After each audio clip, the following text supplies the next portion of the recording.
Okay, so we're going to talk briefly about some hallmarks of fascism. And so fascist regimes and totalitarian regimes in general. Okay, so we are looking at two types of totalitarian regimes. On the one hand, there are fascists, and on the other hand, communists. And the key difference is that communists want to end private property, private ownership over the means of production. And communists, therefore, want to create a single class. Fascists, their goal is to coordinate society for the glory of the nation, for the glorification of the nation. That is their goal. So how do we have this? Both of them want to see dramatic changes, and both are totalitarian types of government that have, obviously a lot of control over virtually every aspect of society, virtually every aspect, the economic realm, the social realm, the ideas, the intellectual realm and cultural realm, and of course politics, right?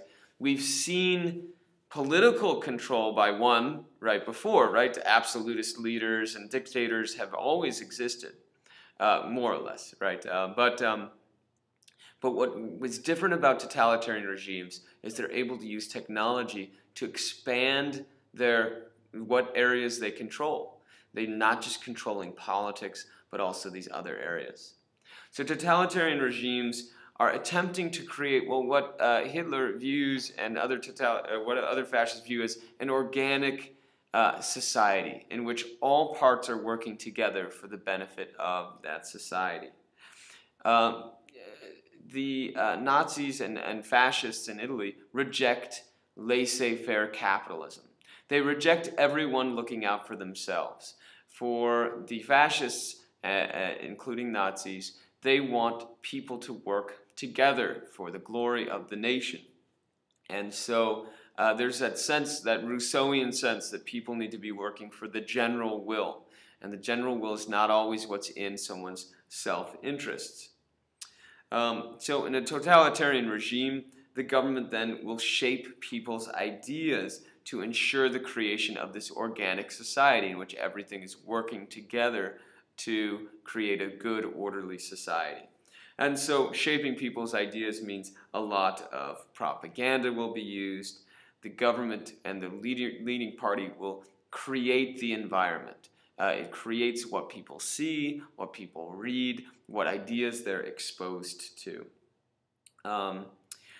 This means that in totalitarian regimes, truth itself is determined by the government, right? The government will determine what is okay to say and what is not, what is true and what is not. So, for example, in communist countries, the official truth is Marxism, that there is this process, this dialectical process, and the proletariat rose up in the Bolshevik Revolution, and elsewhere the proletariat will rise up against this evil bourgeoisie, and that is true. That's the official, doctrine that becomes the truth for everyone. In Nazi Germany, we see this similarly, this truth determined by the government.